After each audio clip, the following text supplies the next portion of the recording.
बिस्मिल्लाहिर्रहमानिर्रहीम। अस्सलाम वालेकुम मेंबर्स व्यूअर्स, होप सब खैर खैरियत से होंगे।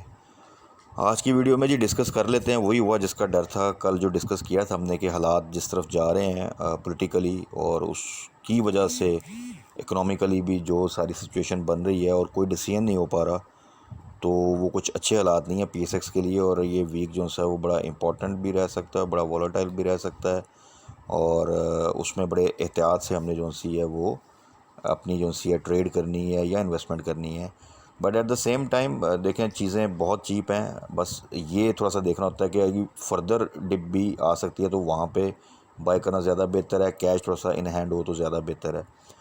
तो आज भी अगर देखें तो मार्केट के हवाले से अगर देखें तो आप देखें कि 819 की नेगेटिव क्लोजिंग दी उसने, और शुरू दिन से ही वो जो सा ट्रेडिंग सेशन जब स्टार्ट हुआ तो नेगेटिव साइड पे थी। उसकी रीज़न यही थी कि अनसर्टनटी एक्सट्रीम किस्म की इस वक्त, गवर्नमेंट का कुछ पता नहीं कि क्या ये कंटिन्यू करेगी, असम्बलियाँ टूट जाएंगी या कोई ये इकनॉमिक पैकेज अनाउंस किया जाएगा, पेट्रोल प्राइसेस बढ़ेंगी नहीं बढ़ेंगी, आईएमएफ के पास क्या ये गवर्नमेंट जाएगी या उससे पहले ही कुछ चेंज आ जाएगी। तो ये बड़ी अनसर्टनटी होगी अनफॉर्चुनेटली।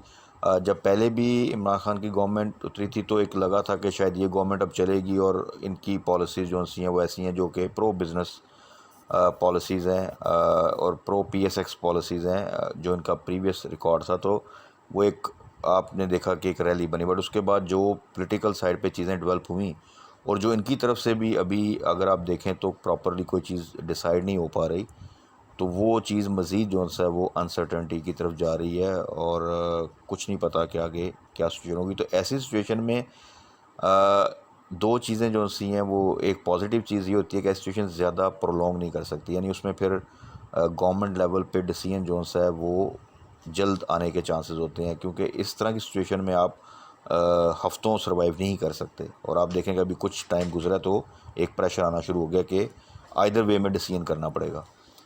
नेगेटिव उसमें ये होता है कि जब तक ये सिचुएशन रहेगी तो उसमें आप कुछ अच्छी चीज़ एक्सपेक्ट नहीं कर सकते। इकोनॉमिक साइड पे हम पहले ही काफ़ी फ्रजाइल सिचुएशन में है, तो उसमें आप देखें डॉलर कहाँ पे जा रहा है, वो तकरीबन 200 के पास आप देखें तो आ चुका है। अब अभी पेट्रोल प्राइसेस रुकी हुई हैं, वो रुकने से इन्फ्लेशन तो उस तरफ उसका जो इम्पेक्ट आना है वो नहीं है, but at the same time जो बर्डन आ रहा है और जो हमारे फॉरेन रिज़र्व्स जो से हैं वो कम होते जा रहे हैं, वो एक अलग से जो है वो एक बहुत ही जो सी है डिफ़िकल्ट सिचुएशन है पाकिस्तान के लिए।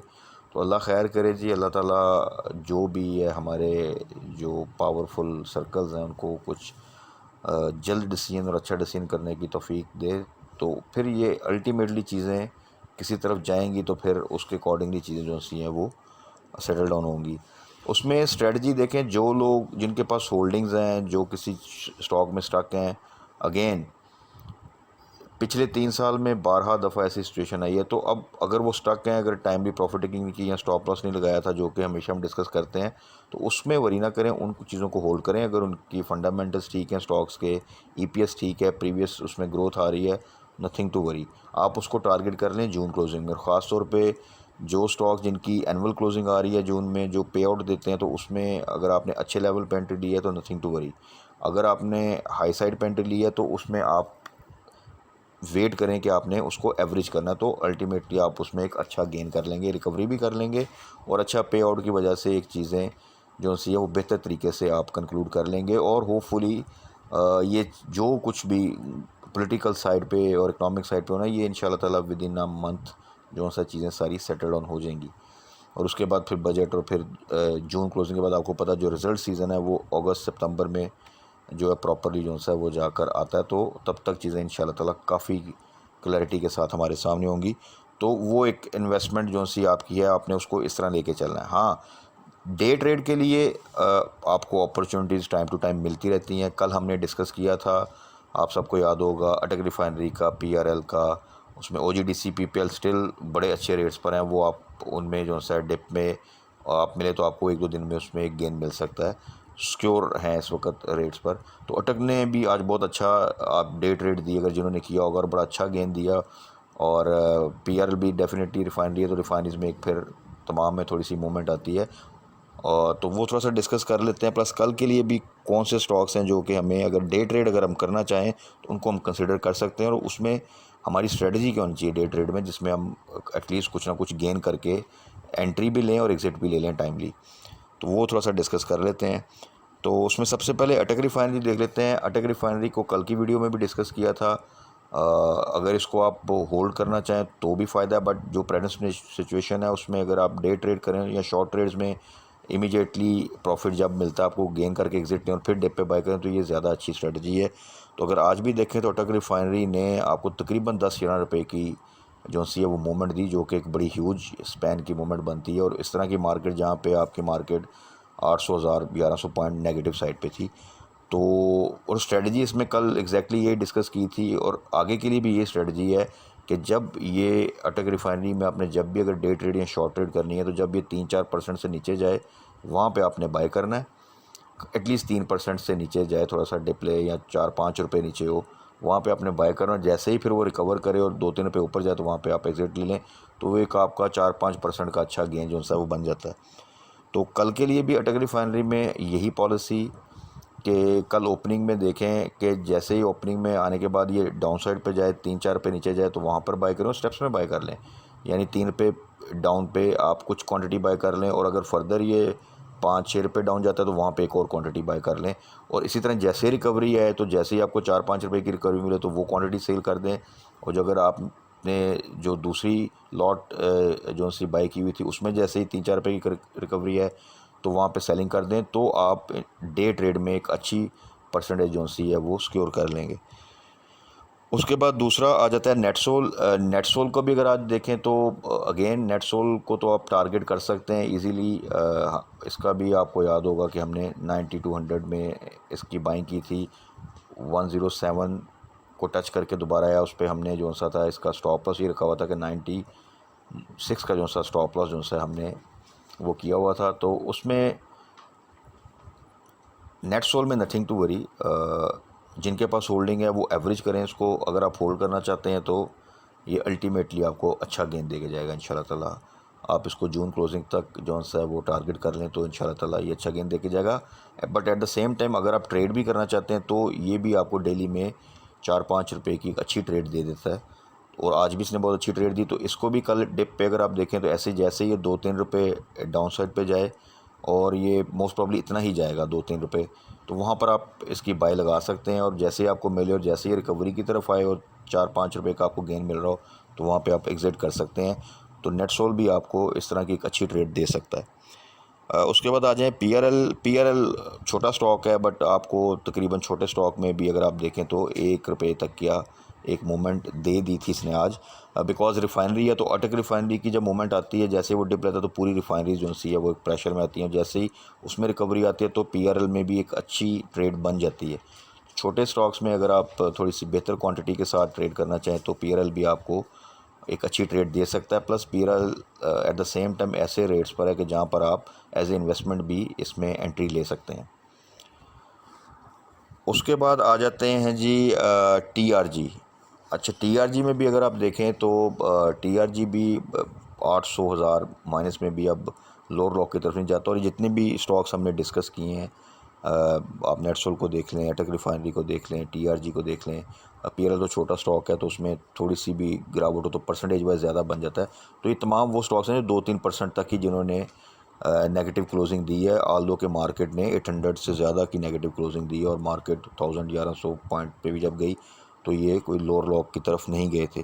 तो टीआरजी होल्ड कर रहा है। इसमें नेटसोल में ये अच्छी न्यूज़ है, फ्यूचर में एक अच्छी मूवमेंट आप एक्सपेक्ट कर सकते हैं। बट इतनी नेगेटिव मार्केट में डेफिनेटली हर स्टॉक जो है चाहे जितना भी अच्छा हो वो प्रेशर लेता है।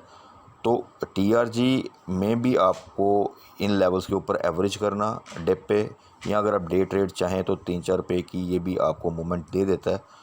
तो टीआरजी में भी यही पॉलिसी है कि जैसे ये 2-3 रुपये नीचे जाए वहाँ पे आप बाय करें, और जैसे ही फिर रिकवरी में 2-3 रुपये ऊपर आए तो वहाँ पे आप एग्ज़िट ले लें। और इस तरह की ट्रेड आपको दिन में मिल सकती है ईज़िली। और अगर आप थोड़ी सी investment for short term holding करना चाहते हैं तो उस पर भी आप डिप पे इसको बाय करके रख सकते हैं। बट प्रेजेंट सिनेरियो में भी वॉलेटिलिटी क्योंकि रहेगी और जो सिचुएशन है पॉलिटिकल साइड पे, तो बेहतर है कि जितना कैश आपके पास सिक्योर होगा, आपको अपॉर्चुनिटी मिलती रहेंगी डे ट्रेड की, और वो आप कर सकते हैं। और अगर आप डे ट्रेड नहीं करना चाहते तो थोड़ा सा वेट करें, चीज़ें अभी और नीचे जहाँ पे आएँ तो वहाँ पर आप आहिस्ता आहिस्ता एवरेज कर सकते हैं या बाय बैक कर सकते हैं फॉर फ्यूचर इन्वेस्टमेंट। और ये जो डिप्स होती हैं ये हमेशा इन्वेस्टर्स के लिए अपॉर्चुनिटी होती हैं, और ये बड़ा क्विक गेन दे के जाती हैं। जब एक रिकवरी आती है, चीज़ें थोड़ी सी सेटल होती हैं, तो बड़ा तेज़ी से फिर ये एक अच्छा गेन दे के जाती हैं। तो ये थे कुछ स्टॉक्स जिनको स्पेसिफिकली कल डे ट्रेड के लिए। इसके अलावा और कोई स्टॉक्स जिनमें आप बहुत से स्टॉक्स हैं जो कि अच्छी मूवमेंट देते हैं, उनको आप कंसिडर कर सकते हैं। बट डे ट्रेड में जो चीज़ इंपॉर्टेंट है वो ये देखनी होती है, क्योंकि वो आपने एक दिन के लिए करना होता है, एक ट्रेडिंग सेशन के लिए। तो उसमें कभी भी आपने हाई साइड पे एंट्री लेनी, आपकी एंट्री मिनिमम साइड पे होनी चाहिए। और अगर वो मिनिमम साइड आपके टारगेटेड प्राइस नहीं मिलती तो नो वरीज़, आप वेट कर जाएँ for next day.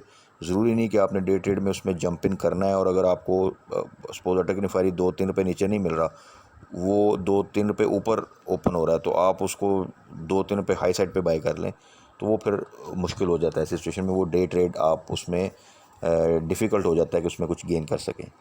So in stocks को कल आप कंसिडर कर सकते हैं डे ट्रेड के लिए। इसके अलावा जो स्टॉक्स आपके पास होल्डिंग है, अगेन जो हम डिस्कस करते हैं, जिसमें गनी भी है, टेली भी है, जिसमें जी टेक भी है, जिसमें आपका हम है, एस टी एल है, सिटी है, और बहुत इमेज है, और बहुत से स्टॉक्स हैं जो कि हमने कुछ तो जून क्लोजिंग के लिए रखे हैं, तो उसमें तो आप उसी को टारगेट करें, उसमें नथिंग टू वरी। जो हमने फर्दर साथ साथ लेके चलते हैं, जिनके स्टॉप लॉस थे, अगर स्टॉप लॉस नहीं लगाए, हिट नहीं हुए, तो वो अब स्टक है उनमें, तो नथिंग टू वरी। आप सबको पता है कि 12 दफ़ा उन्होंने डिप लिया और 12 दफ़ा उन्होंने रिकवरी दी। गलती बस अगेन एंड अगेन वो ना किया करें कि जब उनमें रिकवरी आती है, एक अच्छा 30-40-50% तक की भी रिकवरी आती है, तो वहाँ पे अगर आप प्रॉफिट टेकिंग नहीं करेंगे तो अगेन फिर दोबारा से आप उसमें स्टक हो जाएंगे। तो उन चीज़ों का थोड़ा सा फ्यूचर में ख्याल रखना है। तो इंशाल्लाह ताला आने वाले दिनों में हम फर्दर उसको डिस्कस कर लेंगे कि उनमें क्या स्ट्रेटजी करनी है। बाकी दुआ ये करें कि कल आई थिंक मीटिंग है गवर्नमेंट की, जो तमाम जो सी कोalition गवर्नमेंट है उनकी तमाम जमातों की, तो उसमें कोई अच्छा डिसीजन आए जो कि पाकिस्तान के लिए बेहतर हो। ये जो अनसर्टनटी है पॉलिटिकल साइड पे, ये एटलीस्ट ख़त्म हो, ताकि कुछ इकनॉमिक प्लान और इकनॉमिक डिसीजन जो अच्छे हैं जो वो लिए जा सकें, जिससे आगे आने वाले दिनों में पाकिस्तान एक स्टेबल पोजीशन में जाए। तो फिर बहुत पोटेंशियल है मार्केट में। अदरवाइज़ जो प्रेजेंट सिनेरियो अगर ये प्रोलॉन्ग करता है तो वो that will be very killing for market. So एहतियात से आपने प्ले करना है। कैश जितना सिक्योर रखेंगे उतना बेहतर है, अपॉर्चुनिटीज़ मिलती रहेंगी। डे ट्रेड की हमने स्ट्रेटजी और कुछ स्टॉक डिस्कस कर लिए हैं, उनको आप कंसिडर कर सकते हैं। बाकी इंशाल्लाह ताला कल मार्केट क्लोजिंग के बाद फर्दर डिस्कस कर लेंगे कि हमने अकॉर्डिंग टू द न्यूज़ और जो सिचुएशन है उसके अकॉर्डिंगली क्या स्ट्रेटजी से अडॉप्ट करनी है। तब तक अपना ख्याल रखिएगा, दुआ में याद रखिएगा। Stay blessed. अल्लाह हाफिज़।